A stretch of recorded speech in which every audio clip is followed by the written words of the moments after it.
Look, Stephen, cut it straight with you, man. I ain't doing no $800 a month.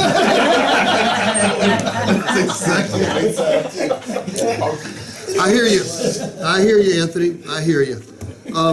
In fact of the matter is, the payment on your new vehicle is $700 a month.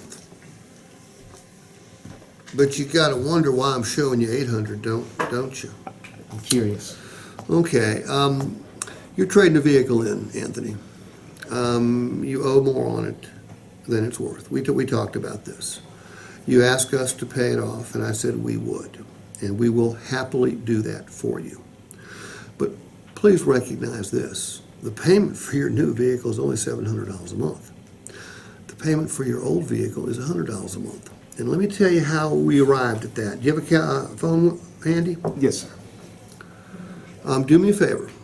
Divide 5,000, which is the amount that he is upside down, by the balance to finance, which is $40,000.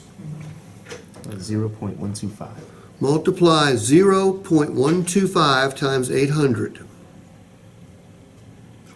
$100 of that payment is for your old car.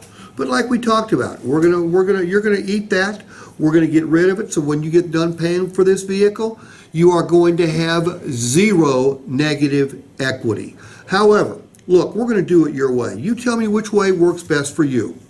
Way number one is you leave here with a $700 a month payment, $50 below where you want to be, but you add $5,000 to your down payment. Option two, you leave here at about $1.50 higher than you want to be per day, at $800 a month, and you keep that $5,000 wherever you've got it right now. Which way works best for you? Steve, now that you've explained everything, it makes a lot more sense in my head. I think I'd rather eat the $1.50 a day. Yeah. By the way, is this the truth? Yes. Think about this. Justin, what percentage of the people that show up here are upside down? Probably at least over half of the trades.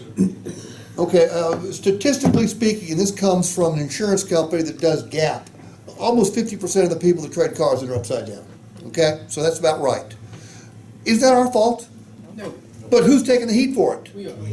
We are. In this particular instance, I'm trying to close him on a $700 a month car at $800 a month.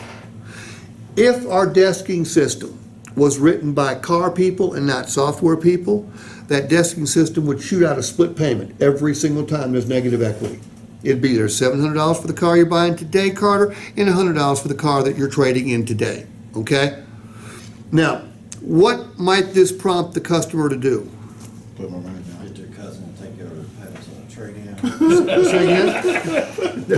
I ain't gonna be the one to say it. You're warm, but what objection might this create? I'm gonna keep my car. No. Well, If I drive it in a why don't you give me more for my trade? You gotta be prepared for that. This will occur. Okay, Steve, yeah, I get that. So I have another idea. $1,000 more for my trade, then we don't have to worry about it. You're gonna get that, I promise you.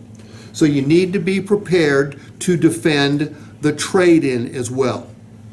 But this is called a split payment disclosure. Turn to the last 2 pages of your book. Last 3, go to page 21. There's the split payment disclosure. This last 3 pages explain exactly how to do this. Anytime you've got a customer with negative equity, this should be your go-to payment justification. I'm going to have one of you, and if you look, I'm going to have one of you try it in just a few minutes. But I'm going to show you another one too. I think I've showed this to you before.